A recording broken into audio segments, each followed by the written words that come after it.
그래, 그럼 큐티에 국회에 온 중고등부 친구들을 환영하고 축복합니다. 지금 우리는 사순절 절기를 보내고 있습니다. 여러분, 특별히 오늘부터는 고난주간이 시작되는데요. 여러분, 고난주간은요, 예수님께서 십자가에 달려 돌아가시기 전 마지막 한 주를 가리킵니다. 이 기간에는 주님이 가신 고난의 그 길을 깊이 묵상합니다. 내가 즐겨하던 핸드폰이나 미디어 등을 줄이고 말씀과 기도에 더 집중하여 예수님의 십자가와 사랑을 묵상하는 시간입니다. 오늘 주님의 수제자 베드로의 이야기를 통해서 고난주간의 첫 번째 시간을 함께 맞이하기 원합니다. 그럼 이 시간에 먼저 기도하겠습니다. 사랑의 하나님, 감사합니다. 이 시간에도 하나님의 말씀을 듣습니다.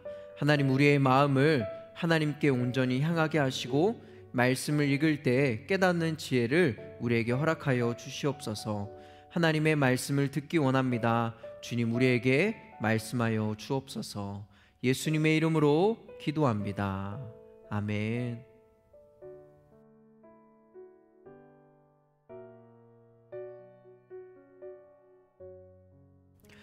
본문을 시작하는 첫 단어를 보니 그때라는 단어가 나옵니다.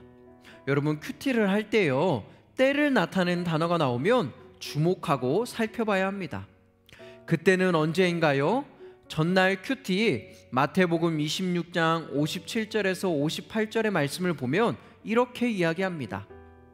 예수를 체포한 사람들은 예수를 대제사장 가야바에게 끌고 갔습니다. 베드로는 멀찌감치 예수를 따라가 대제사장 관저의 뜰까지 갔습니다. 그리고 결말이 어떻게 되는지 지켜봤습니다.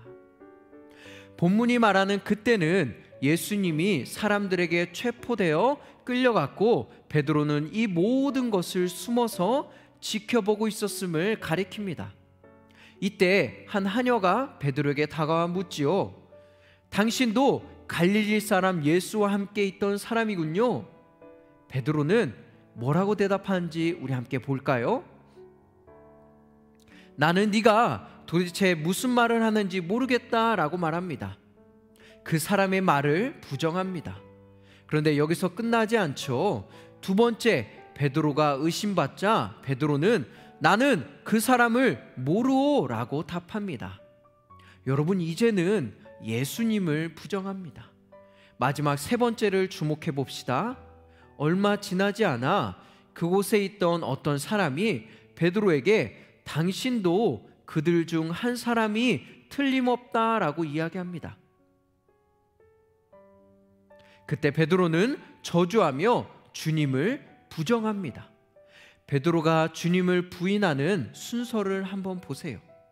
여러분, 처음에는 의심하는 말을 부정하죠. 그런데 두 번째는 말이 아니라 주님을 부정합니다. 그리고 마지막에는 급기야 저주까지 하면서 예수님을 부인합니다. 여러분, 어때요? 주님을 부인하는 강도가 점점 더 강해집니다. 그런데 베드로는요, 원래 진짜 멋진 주님의 제자였어요. 주는 그리스도시요 살아계신 하나님의 아들입니다 라는 위대한 신앙 고백을 한 사람입니다. 그리고 주와 함께 죽을지언정 결코 주님을 모른다고 하지 않을 것입니다 라고 했던 사람입니다. 무엇을 깨달을 수 있죠? 여러분, 내 믿음을 자신하지 마세요. 나는 언제든 주님을 부인하고 떠날 수 있는 연약한 사람입니다. 그러니 교만하지 말고 겸손히 하나님을 의지해야 합니다. 베드로가 3번 부인하는 순간 닭이 울지요. 베드로는 그때 주님의 말씀을 떠올립니다. 너가 닭이 울기 전에 3번 나를 부인할 거야. 베드로는 밖으로 나가 한없이 눈물을 쏟습니다. 여러분, 큐티를 할 때 내가 성경 속 인물이 되어보는 것도 참 좋은 묵상 방법입니다. 만약 내가 베드로라면 지금 어떤 기분일까요? 빈칸에 우리 그 기분을 한번 적어봅시다. 목사님은 비참함, 죄송함이라는 단어가 제일 먼저 떠올랐습니다. 그런데 주님이 베드로에게 3번 부인할 것을 미리 알려준 것은 비참함과 절망을 느끼게 하기 위해서가 아닙니다. 자기 믿음, 자기 열정을 앞세웠던 신앙을 내려놓고 겸손히 하나님의 은혜를 구하는 신앙을 갖게 하고자 미리 알려줬던 것이죠.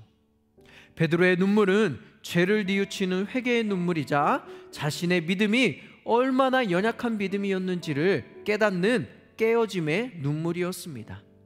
이 눈물과 깨달음으로 인해 베드로는 더욱 겸손히 예수님을 따라가는 믿음의 사람이 될 것입니다.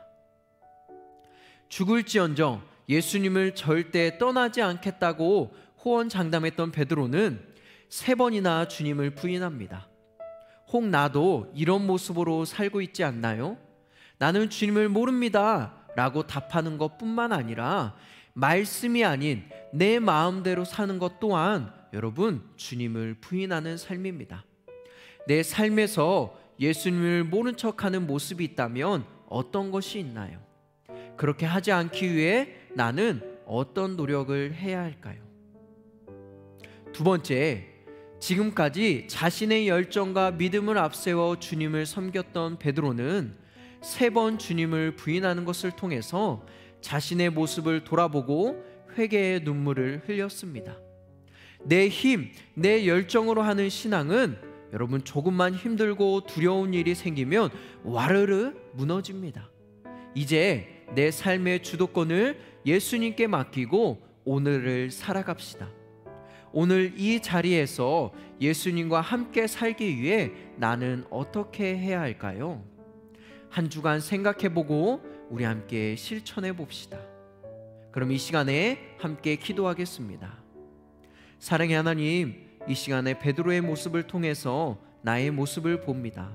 삶에서 예수님을 부인했던 내 마음대로 살았던 것 용서하여 주시고 이제는 예수님과 함께하는 삶 살게 하여 주시옵소서.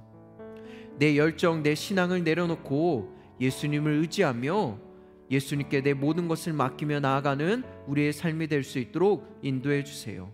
한 주간 우리가 그렇게 살아갈 때 예수님의 그 고난을 깊이 묵상하는 시간 되게 하시고 사랑을 고백하는 귀한 시간 되게 해주세요. 예수님의 이름으로 기도합니다. 아멘.